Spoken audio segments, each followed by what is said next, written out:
What's happening, everyone? It's Second Chance Podcast with Jeff Robinson with a brand new episode.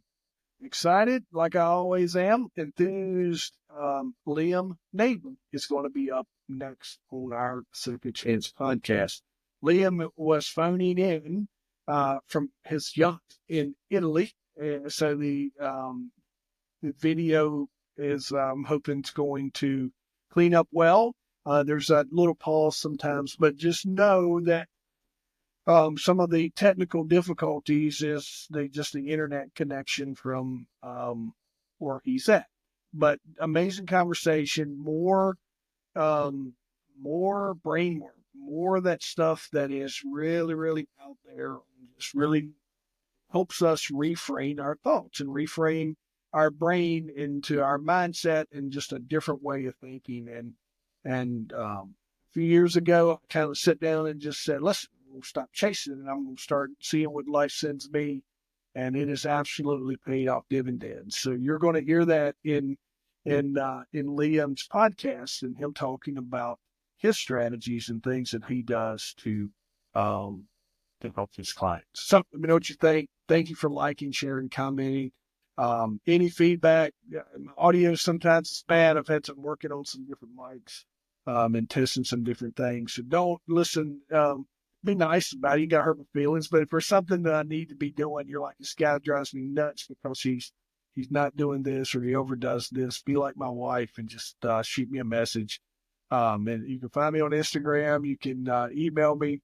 If you look in the show notes, you'll find my website contact. So I love hearing from everyone. Thank you for the folks that reached out and letting me know that some of these episodes have absolutely spoken to them. Thank you. And let me know what you think. Welcome back to another episode of the Second Chance Podcast. Today, we're diving deep into the brain, but not the way you might think. My guest today, Liam Naden, is a speaker, teacher, writer, and researcher who went from millionaire to homeless and back again, discovering that the way we use our brain is a real key to success or failure. Liam is a creator of the 4-part brain model in brain rebalancing, and he hosts the Let Yourself Off the Hook podcast.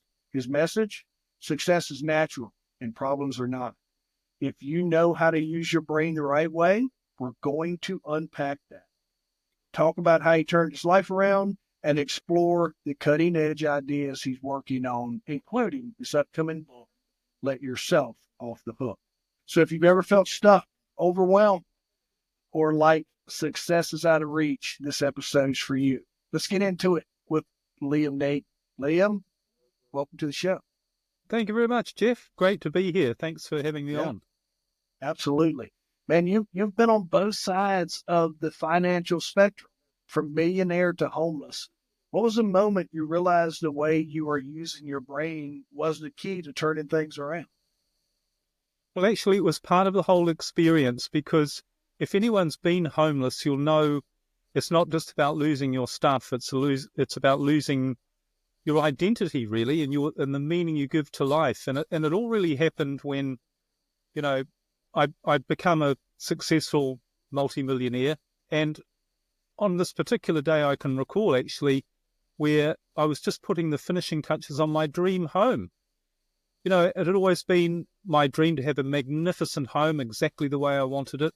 And it was just being finished off. And on this particular day, I went into the music room, which I'd built as part of the home, which was one of my dreams as well.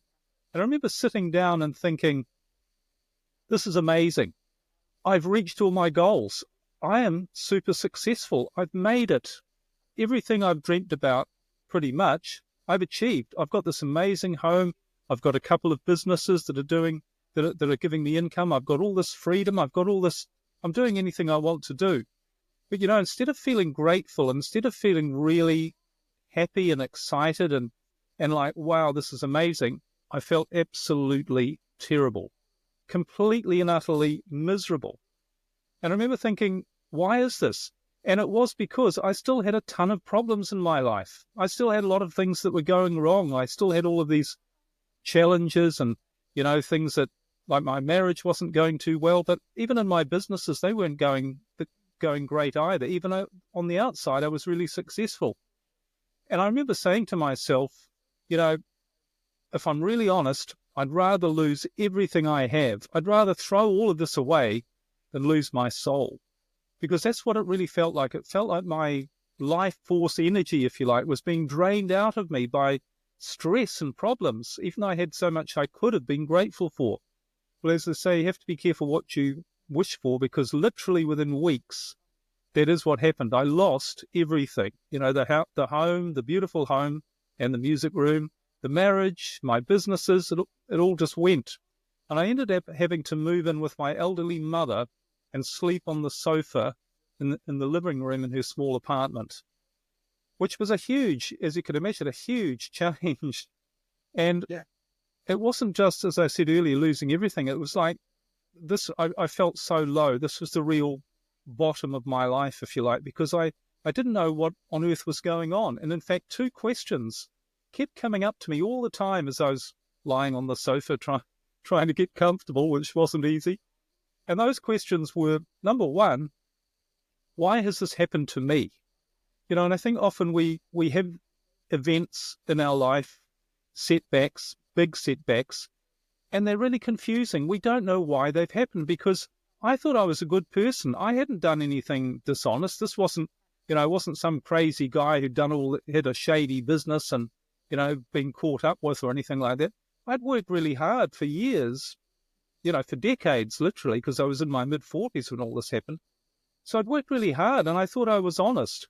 And I hadn't just worked hard, I'd studied success. So I'd been to lots of seminars and workshops and done courses and read books on everything from, goal setting and motivation and how to create plans and how to visualize and how to, reprogram your subconscious mind, if you like, and spirituality and religion and all these things. I'd studied all of these things.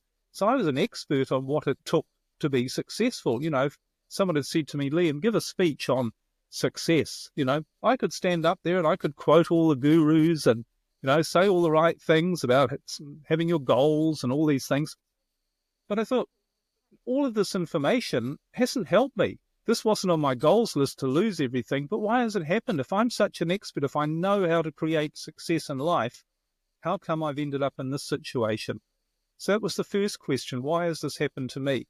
And the second question was, what do I do now? And because I had no clue on what to do, I didn't know anybody. I had no money. I had less than no money. I was in a strange town that I hadn't been to for a long time. I didn't have any businesses or any prospects. So I thought, what do I do now? And as I lay on the sofa night after night, these were the two questions that kept coming up in my mind. Why has this happened to me? And what do I do now? And the turning point, you mentioned earlier in answer to your question, what was the turning point? The turning point was when I did something that I don't think I would have done in any other situation. If I hadn't reached rock bottom, I would never have done this. I would never reach this turning point. And the turning point was to give the answer to both those questions. Why has this happened to me and what do I do now? And the answer was the same, which is, I don't know. I don't know why this has happened to me. I don't know what to do now, and I just give up. I've had it. I've got nothing more to give. I've got no more energy. I'm not going to go out looking for opportunities. I'm not going to go and try and find out how to fix my life. I just give up. And what I didn't realize then is that was a turning point, and not because of any spiritual or sort of, coincidental thing we might think of, but down to pure science, the science of how your brain works. What I didn't realize is that I'd shifted the way I was using my brain, and everything changed after that. And what actually happened was a new relationship came into my life, one that was far better than anything I'd had before, far more enriching and fulfilling. And then a business showed up in my life. And then another business showed up in my life. And before I knew it, I was doing amazing things. I was making really good money again.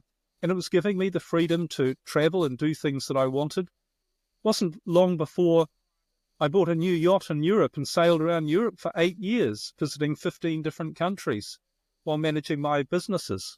So all these things were happening. And I say they showed up, for a very specific reason, because they literally did just show up. And I remember an experience in the Greek islands. And, can you imagine this scene? You're on your own yacht and you're in a bay, beautiful bay in the Greek islands, anchored overnight, and you wake up in the morning, beautiful day, no one around, blue sky, and you just fall off the back of the boat, have a wonderful swim, and you get out and you're drying yourself, and you realize that you've got two businesses that are working for you, making you money without you having to be too involved in them from the other side of the world, and you don't have any problems or stress. Things were working really well. And I remember standing there and thinking, this is what I've been looking for. This is what I've wanted all of those years. It wasn't standing in the music room feeling stressed, having all of these millions, but feeling totally miserable. It was standing on a yacht, having millions, feeling great. And the difference was not what I had on the outside, but I had more than I'd had before on the outside, but it was about not having stress and problems, and it was about feeling, yes, this is my purpose. This is what I'm here for. Life really is great. I don't have problems and stress to deal with. So then I had another problem, which was I needed to figure out what I was doing differently, because I was really confused. Because before, what I'd been doing, I said to myself, I remember this, and I said, how come before I used to work so hard, really go after my goals? I'd always have lots of goals because I'd done lots of goal setting workshops and read lots of books, and I had all of my plans and strategies and knew where I was going, and I visualized, and I took lots of action, and I was always trying to get more information, trying to look, what's the next thing I need to do, working super hard all the time. How come when I was like that, I ended up with a ton of stress, good things on the outside, but a ton of stress, and everything fell apart and I lost it all. Whereas now, everything's going perfectly, and I'm not setting any goals, and I'm not looking for any opportunities. I'm not going out there seeking anything. It all seems like it's coming to me. And a lot of it was like, maybe you call it, well, in one sense you might call it luck. I know now it's not. It's the way the brain works. But if we're not aware of it, we might call it luck or coincidence or synchronicity. But I thought all of these things are happening. I need to figure out what's going on because I don't want this to stop. And that's when I realized, or I started to realize, there's a whole different side to how we get the results we do in our life that everybody's missed. And it comes down to nature and natural biology.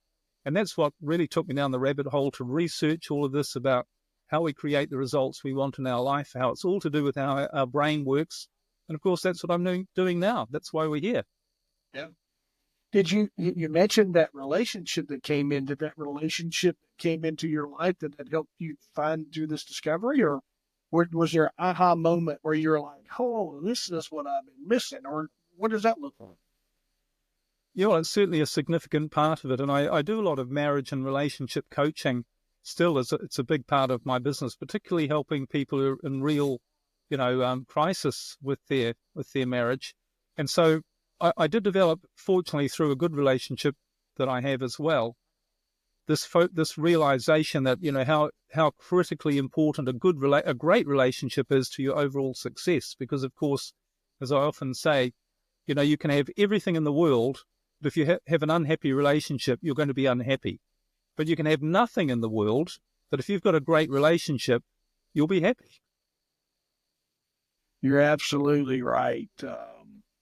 Can you explain your 4-part brain model and how it impacts someone's ability to succeed or fail in life? Sure. Well, my 4-part brain model is really an explanation of how your brain works. And I know, and people, when I start to say this, they say, oh, you're talking about the subconscious mind versus the conscious mind, or you're talking about your thoughts or your beliefs, or how your brain is just there to, keep everything moving in your body. It's actually nothing like that. And the important distinction between what I do and what most other people who talk about success talk about, or are their focus, what my focus is to understand the most important thing in life. Because if you were to ask any scientist, how does life work? We're busy going on trying to reach goals and trying to overcome problems and trying to get to somewhere else to where we actually are, and we're trying to have a great life, and that's what we're here for. But if you were to ask any biological scientist or anyone in that sort of field, what is the purpose of life? What do all living things, what are they designed to do? And we need to ask this question because we're part of nature. We're biological. And we are governed by the laws of nature as well, overwhelmingly. But if you were to ask any biological scientist, they'll say there's one purpose of all living things that overrides everything else, and that is that we are all built, every living thing is built to survive. Now that might sound obvious, but what does survival mean? Well, what gives you the greatest chance for survival? What gives any living thing the greatest chance for survival? It's that organism, that thing, that living thing, being its best. When an organism is at its best, when it's thriving, it gives itself the greatest chance for survival.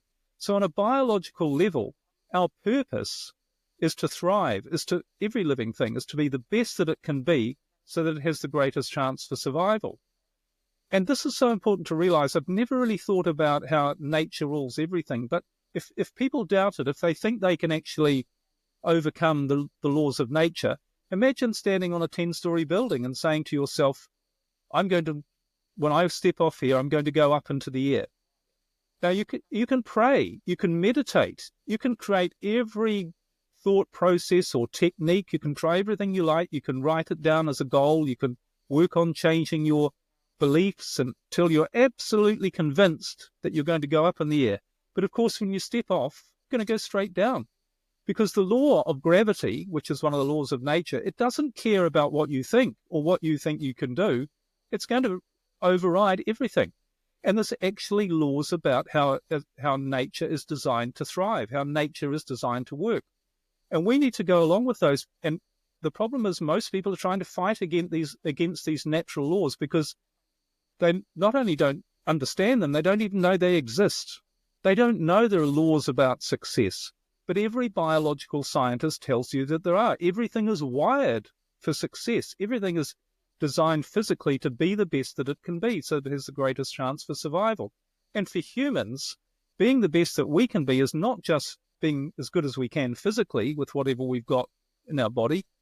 It's also being mentally and emotionally the best. In other words, it's being happy. It's being fulfilled. It's living our dreams. It's not having stress and problems. Stress and problems don't help you live longer and make you thrive. They pull you down.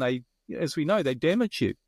So we're biologically designed to thrive, to be the best that we can be without problems in our life. And we have a machine, a mechanism, like all of nature, because nature didn't say, well, that's what you're supposed to do, but good luck, off you go. No, nature provided every living thing with a mechanism or a machine to ensure that happens. Not just to try and make it happen, but to make sure it happens. This is science. This is biology. It's the biological purpose. And of course, if people haven't guessed by now, that's what a brain is. A brain is simply a machine designed for one purpose, to make you the best that you can be so that you have the greatest chance for survival. So the obvious question was, or is, okay, so why do I have problems in my life? Because if you ask most people, do you feel that you're the best that you can be, that you're thriving, that you don't have any problems in your life? They would scoff and say, well, no, my life's nothing like that. But if our biological purpose is to be in this state of thriving, then why aren't we? Well, it's for only one reason. And that reason is this machine, because if you think about any machine, it works perfectly if you use it the right way. If you don't use the machine the right way, you're going to end up with problems show up. Imagine a motor car. A motor car's a machine, nothing more. It's got one very specific purpose and it does it perfectly. It'll do it every time, which is to get you from where you are to where you want to go. And you don't have to think about it, worry about it, analyze it. You can just enjoy the ride. However, if you don't know how to drive a motor car and you get in it and you're like, what's all this here and what do I do with this? And you're hitting the wrong buttons and pressing the wrong levers, and you're not going to get anywhere, or you're not going to get very far, and you're probably going to eventually burn out the engine, damage it. It's going to be a struggle. And you're going to go, this is all confusing. Why is this so unenjoyable? So it's exactly the same with the brain. And my 4-part brain model is a way of explaining on a biological level, there are 4 different regions in your brain, physical regions. I'm not talking about, as I said, some idea like the subconscious. These are 4 physical regions. They all have a different function. And when you know how to use those regions in the right way, that's the way your life ends up. And that's what had happened to me without me realizing it. But when I back engineered what I was doing differently, I realized I was using these without even knowing how it happened. I was using these 4 regions of my brain in a very different and the right way. And that was what was creating the results in my life. And I've seen this many times with others as well. When they get this idea and they start saying, well, this is so obvious and logical that I'm here. It's my biological purpose is to be the best that I can be. And if I'm not, it's just I'm using the machine the wrong way. And the way you explain how the machine works, I'll just do that. And you suddenly start seeing completely different results. So it's all based on biology, based on science. This is as scientific as the law of gravity. And that's what my 4-part model explains. It's like a key, right? You have that, you found the key to unlock what were folks struggle. How does brain rebalancing work? And how can someone start using it to improve their life today? Well, what we need to realize is that struggle isn't natural. You know, one of the other, there are 2 other important laws of nature that contribute to success, if you like. I already mentioned one of the 3 laws that I focus on, which is the law of thriving, that everything is biologically designed to thrive, to be the best that it can be, so that it has the greatest chance for survival. And there are 2 other laws that are really important to realize in relation to how to use your brain the right way. And one of them is the law of conservation of energy. So every living biological organism is designed to use the minimum amount of energy to get the maximum amount of result. And this has happened over hundreds of millions of years, and it makes total sense that nature would work in a totally efficient way. And if you think about us as humans, conserving energy, is vital to survival. It certainly has been through most of our history. We might have been unable to find food for a week, but after a week, you still had to have the energy, not only to be alive, but to catch food when it showed up, when you had the opportunity. So we're all designed, everything is designed to conserve energy. In other words, not to struggle, not to put in enormous effort for very little result, but to get the maximum result with the minimum amount of energy that's expended. And the other law that's really important to understand, or at least be aware of, is what I call the law of least resistance. And this is an obvious one. In nature, the less resistance, the faster something goes. It's like trying to ride into the wind on a bicycle. It's a lot tougher than if you just go with the wind. You watch some water down a stream or a river. It just flows in the path of least resistance. So these are really important laws to realize when it comes to understand how to use your brain and what my processes of brain rebalancing are all about. Because they're all about taking the path of least resistance.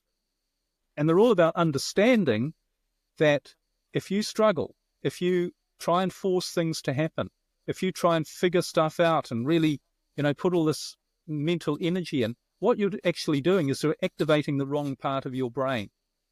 We mentioned the 4 parts of the brain. The 2 most important parts to be aware of are what create 2 different brain states. Now, remember we said about thriving. So what does thriving really look like? When you're thriving, what are you doing? How are you experiencing life? And in fact, there have been many people throughout history, even today, who've described a state of what thriving feels like. And it's been called things like being in the flow, being in the zone. You hear about athletes they just talk about, I don't know, something took over and suddenly it's not as much effort, but I'm getting a much superior performance. It's like something else is helping me. Or artists and musicians and composers, they talk about, they just don't know where the ideas came from, where the inspiration, we call it, for that music or for that piece of art, or whatever it is. They don't know where it came from. And we also say ourselves, when we're in the state of flow or in the zone, or when we're feeling really good, we're going, I get so many new ideas. I feel so creative. I can see the solution to that problem. there's an aha moment, something I'd never thought of before. Or we have these, what we call our gut feeling. This feels right. This really feels right. Or no, that doesn't feel right, so I'm not going to do it. So we've all experienced this from time to time.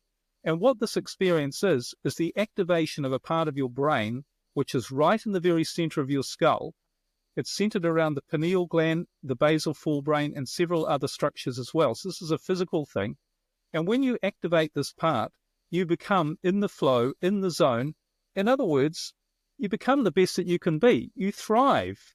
And as I said, you're creative and you're feeling great about life. It's what I call our natural creative state, because biologically, this is the way we're supposed to live all of the time. Because when we live in this state, we are being the best that we can be, and we're making the right decisions. We're seeing the right things to do and the wrong things to avoid.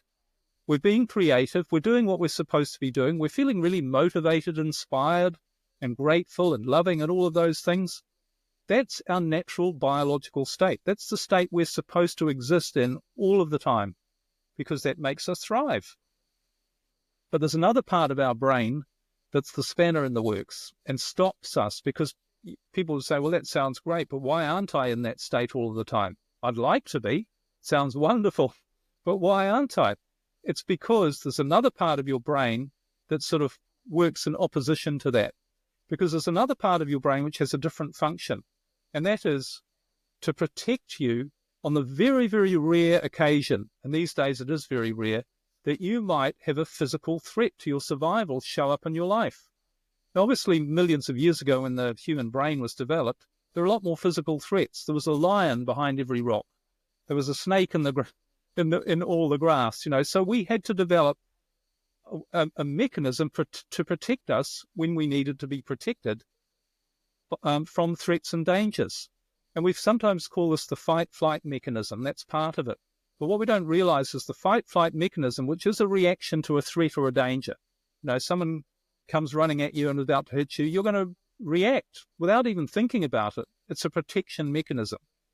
So, but this particular part of the brain, what actually happens, the way you're supposed to live is you're supposed to live in this thriving state. But if occasionally a lion comes along and wants to eat you, then you snap out of that state and you activate what I call your survival state. And this is what activates this fight-flight response. Now, the thing about this fight-flight response is that it's very good for dealing with having you react to a lion about to eat you, or dealing with a threat to your survival. But it's absolutely useless in terms of managing the bigger problems and the bigger issues in your life, because all it knows how to do is 4 things: run away, fight, freeze and do nothing. That's the fight, flight, freeze. Also shout out for help. So when you've activated this part of your brain, they're the only 4 things you can do. And what are most people doing? They're trying to manage their life using this part of their brain, and they can only do those 4 things. They don't have access to their creativity, their awareness, their imagination, their inspiration. All of that gets shut down when this part of the brain is activated. So we sit there and we go, I'm so unhappy, I'm so stressed. How do I fix my problems? What do I need to do with my life? What do I need to learn? I'm so confused. I can't think straight. I'm so stressed. And what we don't realize, all of that is a sign that this is what happens when you're using this particular part of your brain, your survival brain. So the real trick to success and to managing your life is to learn, and this is what I teach, how to shift your predominant experience from being in this stressed, confused, don't know what to do, trying to figure it out state, to your natural creative state.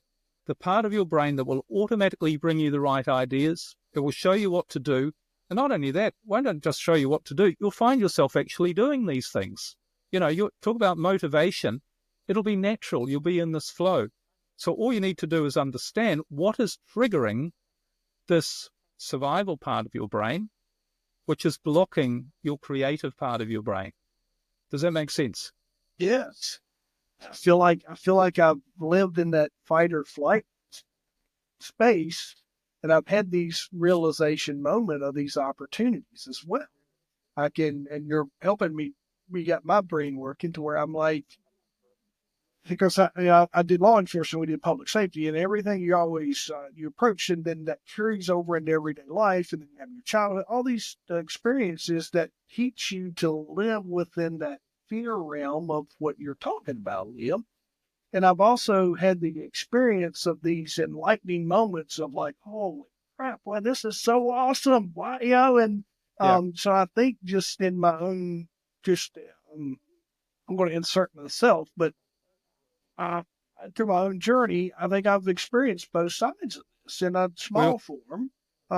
But I also know that through coaching and working with other folks in business and things that I do in just business empowerment and personal empowerment is there is a lot of folks that I hope turn the volume up. And if you didn't, rewind about go 10 minutes back and re-listen to everything that Liam said, because there's a lot of people living where you exactly described. Wow. and the funny Um, thing is, we all have experienced both these states, but we experience our natural state very, very rarely. But what we need to do is to know how can we activate, not only activate this state whenever we want, but make sure we live in this state. And the only time we ever feel stress, anxiety, and worry is when we're faced with an immediate threat to our survival. That is the only purpose of feeling stress, fear, and anxiety. Because here's what activates these two brain states. And this is all done deep within your brain. And there are triggers, both external and internal triggers that activate this survival state. What activates it, or how you know that it's being activated, is when you feel fear. Fear, stress, worry, anxiety, frustration, anger. These are all messages from your brain to say you are faced with a threat to your survival. So someone tells you, you're not making as much money, or you don't think you're making as much money as you should be, or you're in the wrong job, or you're not happy in your relationship. What's happening on a biological level and a psychological level, subconsciously, is your brain is telling you whatever it is you're worried about, it thinks is a threat to your survival. And you've probably picked up this idea in your childhood, that you saw, maybe you read on a film, or you saw on the films that, the only way to be safe is to have this really wonderful marriage, and if somebody comes along and they have a divorce is disaster. And it means that, all these terrible things are going to happen to you and your family. So your brain sees it as a danger. It sees that you're going to end up in a really bad place if you get a divorce. So it activates. That's why we feel all the stress. It's our brain telling us something that's simply not true. But we've trained it to think it's true through all our experience, from everything we've been told and learnt throughout our entire life. But here's the thing, though. If we know what the triggers are, we can stop our brain from activating the survival state, from activating the fear. And something really interesting, when I started to research how the brain works and how emotions create these particular brain states, and emotions are triggered by other things that are often subconscious and things we're not even aware of, I thought this is really interesting, because what it's saying is that fear is the enemy. When you feel fear, you're activating the wrong part of your brain. And because, as I say, what happens here, you're not just activating that part of your brain, which is bound to get you doing the wrong things. That's why you shout at somebody when you're in an argument and you say, why did I do that? You didn't want to shout at them, but your brain made you do it, because it gets you to do the wrong things. It gets you in this reactive state. So I thought, why is it, where have I heard this before, that fear is the enemy? Fear is what activates the wrong part of your brain and shuts down the resources that you need to have the best for you to thrive. I thought, this is taught through spiritual and religious traditions throughout history. The Bible happens to be one of the best manuals on how to use your brain that exists, because it says it says 365 times in the Bible, be not afraid. Now that's not an idea, that's an instruction. It's saying to you, you must not be afraid unless a lion's about to eat you. But you must not be afraid, because when you are afraid, you activate the wrong part of your brain and you shut down the resourceful part of your brain. So your only job is to make sure not to be afraid. And that's why the Bible emphasizes so much about faith, believe, trust. It's all going to work out. It says, do not worry about tomorrow. Tomorrow will take care of itself. Do not worry about what you shall eat, drink, or wear. It's all going to be provided for you. It doesn't say you have to work hard for it. It says it's going to be provided for you, just like it is in the rest of nature. And the rest of nature is not struggling to find food or shelter. It just does. So this is an instruction to say your job is to stop the triggers that are activating the wrong part of your brain. And if you have a religious or spiritual perspective, you could say that allows the creative part of your brain, which is your connection, not just to your own thoughts and your own ideas, it's to infinite intelligence, to God, if you like. This is the part that works through you. This is how God and inspiration and intelligence work through you, is through this part of your brain. It's been called in spiritual traditions things like the kingdom of heaven, the holy of holies. These are all references to the creative brain, which is a physical place in your head. It's not just an idea. So the whole emphasis in spirituality and religion is like science is realizing you've got to focus on activating this part of your brain and letting everything happen. Let your brain do the work. Because remember, your brain is a 500 trillion microprocessor computer. It's far and away vastly more powerful than all the computers on Earth. And it's got one task, one job. It's only there to do one thing: make you thrive, make you the best that you can be. But it can only do that if you're using the part that's designed to do that. And as I say, when you do that, that's when the magic happens. That's when people show up in your life and you think, oh, wow, where did they come from? Or where did that idea come from? Or, but you have to, this doesn't operate on fear. If you're worried about what's going to happen, you're not having faith, are you? You're not allowing this part of the brain to do its job.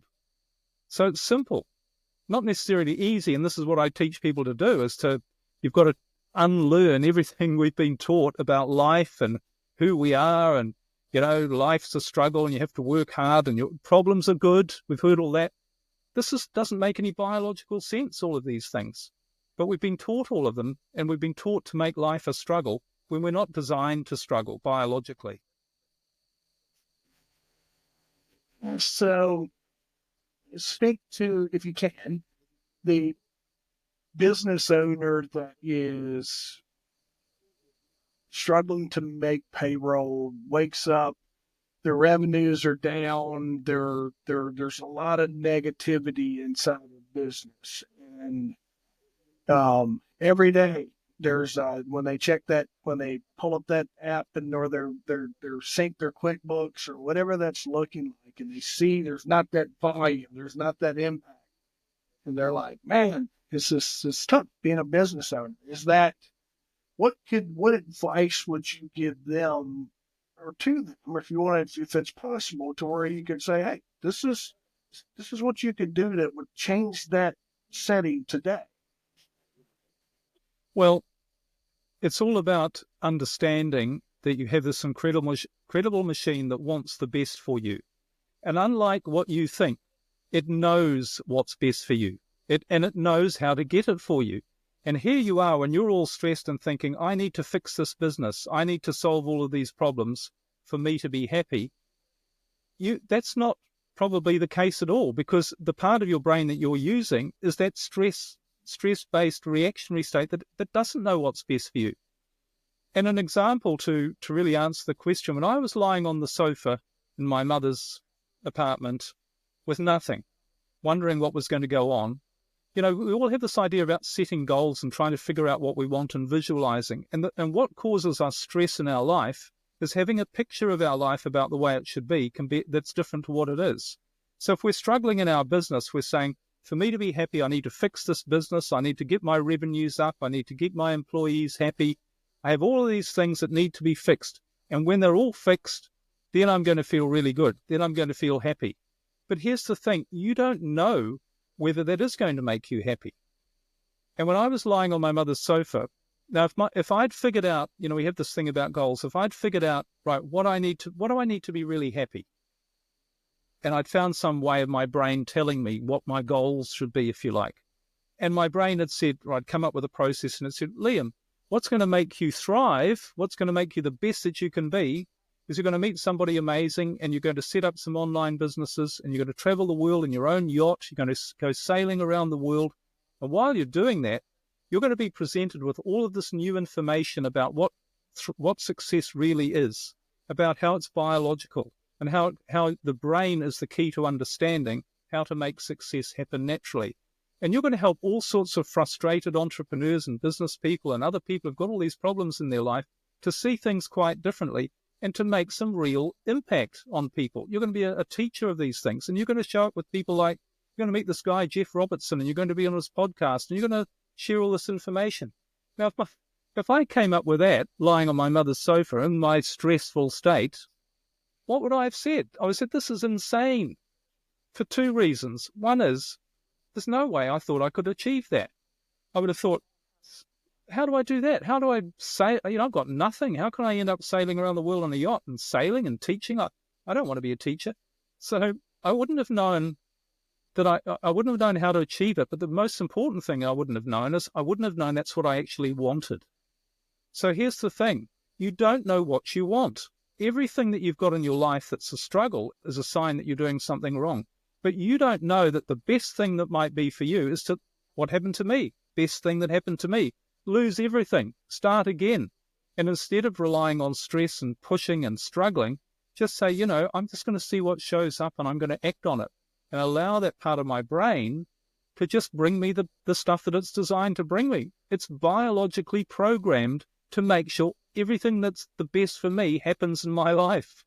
So if you had a machine like that, and if you really understood that, what would you say you would really, and I mean, it's not an instant fix because we're so conditioned to live in this stressful state of our brain, which I should also say has very limited awareness. All it can see is problems. It's designed to find the problems. If you're standing there in the forest and you hear a lion roar, your brain automatically focuses on nothing but problems, because there might be two lions, there might be a snake in the grass, there might be wild animals somewhere else. Your brain is totally focused on problems. And that's what happens to our life when we're in a stressed state. All we see are problems. We don't see all the great things that are happening in our life. Our brain isn't letting us. Our brain can't let us, because if it missed a problem, that or a danger, that might kill us. So it's not designed to do that. So the most important thing, if you're stressed, and as I say, this isn't a quick fix. It's like losing weight. You've got to change your habits, and you'll get the result if you work on changing your habits. And this is about changing the triggers that are going on in your mind. But if you realize you have this machine, it knows exactly what you want. It's going to give you everything you need to thrive. All you need to do is stop feeling stressed and worried and change your perspective on what your situation is. So what if you lose everything? Does it matter? It didn't matter to me. Your brain will make sure that you don't stay hungry for long. It's going to do it. It's going to make sure. So that's the most important thing. And, so many people I've worked with, when they get this idea, and we don't want to let go of our problems because this part of our brain doesn't want to let go of control. It doesn't want to know that maybe there's a threat to your survival that it's overlooked. So it's difficult to do to start with. But once you start to let go, I've had many people, quite a few people, who contact me long time after they've worked with me, and they say in an email, Liam, you're not going to believe what I'm doing now. And it's always funny because they're doing something completely different to what they thought they were, or to what they thought they should be doing. And often they were the struggling, high achieving, I'm going to reach all my goals and I'm going to fight through and bust through and, all these things. And when they give that up and say, I'm not going to live like that anymore, I'm just going to allow the right things to show up on my life. And if I lose my business, I'm supposed to lose my business. If I make it a wrong decision, what's a wrong decision? It's just a learning experience. So you shift out of that, and maybe you do. And as I say, people contact me and it's always something completely different, but they always say, I never could have dreamt this is what I'd be doing, but I'm so much happier. Why did I struggle with what often happens in relationships? Why did I struggle in that marriage, thinking I had to fix it for me to be happy? And if I just let go and realize, well, if it worked or it didn't work, my brain would make sure that the right thing happened. And if it didn't work, well, go on to somebody else. And that's not being flippant or callous or whatever. It's just the way we're supposed to live. We're not supposed to, it's the law of resistance. If you're struggling in an area It's your brain telling you that you're not supposed to be doing what you're doing. That's logical biology, isn't it? It's your brain saying, I want to make this really difficult for you because it's not what you should be doing. You should be doing something different. And the only thing stopping us from just giving up is we don't trust and know that our brain will bring us what we want. In religious terms, people say, well, you've got to have faith and believe. Most people would say, who are religious, say they have faith and believe, but they don't really. What they don't believe, they just hope. They're still stressed and worried and they pray frantically. But if you really knew that there's part of your brain that's connected to infinite intelligence that's designed biologically to make you thrive, why would you worry about anything? Why would you worry about making a mistake? Why would you hang on to something that was making you miserable, whether it was a business or a relationship? And you don't have to get rid of that business or relationship. You just have to be prepared to get rid of that business or relationship. And when you do, the right things will happen. You'll do the right things. Kalia Moscow hit something there, and I was in a situation to where I was moving around business, and I had the opportunity to take a back seat in a business that I own, and everybody was like, "What are you going to do now? What's next? What's next? What's next?" And this is this is exactly what I said. I said, I'm going to see what comes to me. I'm done chasing. I'm just going to, I'm going to let the plan evolve, and whatever that plan's supposed to be, I'm just going to follow the plan, and I'm going to quit stressing. I'm going to quit worrying. I'm just going to live life and enjoy it and see how it goes. And through what you said earlier, I'm like, maybe through what you said about, I never heard this, and if I've dreamed this, I'm like, there's a way that this guy that's in Italy right now that teaches what I said out loud a couple of years ago, we sent that up, and now we're connected here on this platform. And I can't echo what Liam just said enough. And if you want to, there's so much liberation of just realizing that every day's a new day. You get to breathe, but we're running short here. Tell me, you got a book coming out. Let yourself off the hook. What's a little sneak peek that readers might want to can expect from that? Well, let yourself off the hook is really all about stopping trying to force things in your life to happen. Using force and struggle, trying to manage your life, because you have this natural creative energy. And when you allow that to operate in your life, in other words, when you let yourself off the hook and say, I'm not going to be responsible for struggling and trying to force things to happen. So when you do that, that's when your creative brain, this different part of your brain, gets to work and starts to take you down the fastest and easiest path to you thriving and being the best that you can be. So my book's all about explaining a little bit of, or some of the science, but also, and from various angles, this thing about using this, shifting your brain state and using this other part of your brain. And remember this creative part of your brain, this isn't your thinking brain. Your thinking brain is another part of your brain. I explain this in a lot more detail in the book. But all of these things, when you think about it, inspiration, creativity, new ideas, getting those aha moments, gut feelings, they never come from you trying to figure stuff out. That's why, you can sit down and try and spend weeks trying to find the answer to a problem. And then all of a sudden you're not thinking about it. You go, I've suddenly got the idea, the answer to that problem. Where did that come from? So my book is about explaining that letting yourself off the hook, allowing this other part of your brain, which is not your thinking brain, it's not your forcing brain, your struggle and pushing and trying hard brain. It's a natural part of your brain, allowing that to do its job to make you thrive. Man, I'm excited. Any estimated time when that's going to be out, Liam? Well, I don't make any plans, because one of the keys to you hit it on the head. Goal setting is self-sabotage. You're naturally designed, the most biologically efficient way for you to get to where you're supposed to be is to only know what the next step is. Because if you know more than the next step, you're going to doubt, you're going to question, you're going to try and analyze, you're going to try and research and figure stuff out, and violating the law of economy of energy, conservation of energy. So that's why your brain is not designed to show you anything other than the very next step. So my very next step for the book is I don't really know because I don't make any plans, but could be next month, could be next year, but it'll be there when it's supposed to be. Yeah, I agree. I appreciate that. I set myself up for that answer. I knew that answer as soon as it came out. I was like, shut this now. It's going to come when it's supposed to. Tell But me, that's logical, isn't it? tell me this, and let's speak to that person as we wrap up here. What advice would you give someone who feels they've hit rock bottom and doesn't know how to move forward? Stop trying and stop worrying about moving forward. You'll move forward in exactly the right way. And, you know, obviously I've hit rock bottom. I explained it before. I know it's not a nice place to be.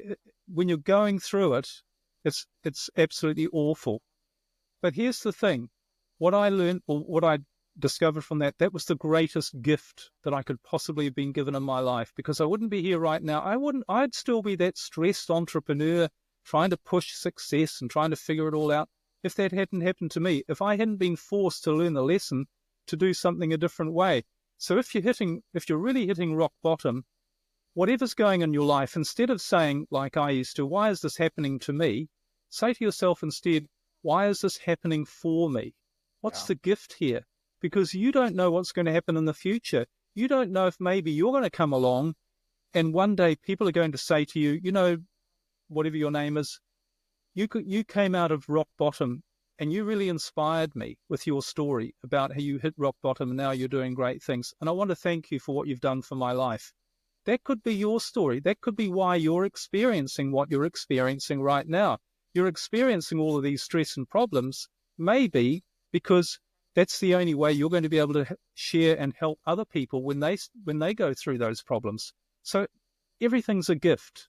And when you start to realize that, that's when you can really move ahead in your life by just allowing things to take their natural course. That's powerful advice. Sometimes it's the hardest advice to take, but I'm going to come alongside Liam here, and I'm going to agree. Liam, sometime I'm going to be on your podcast, I hope, and I want to share my journey of what you just spoke.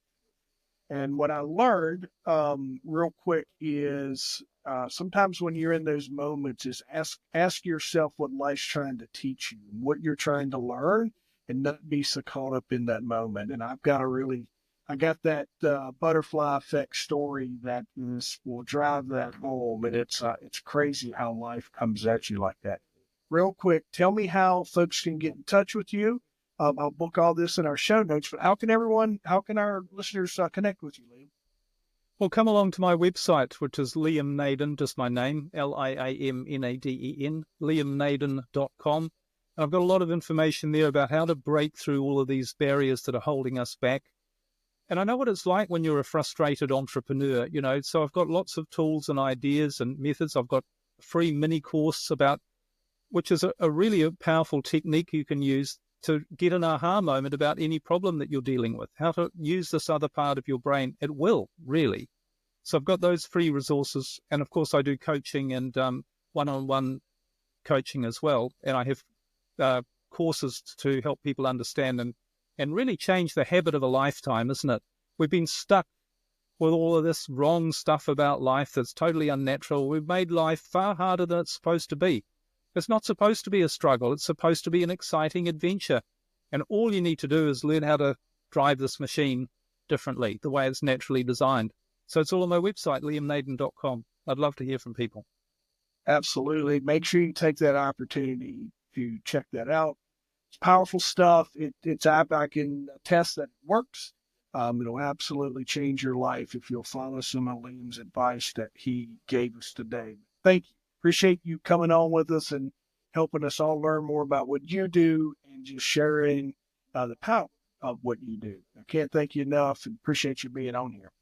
Thanks so much for having me, Jeff. It's been great to be here. Thank you. Yeah, absolutely. Liam Naden on the Second Chance Podcast.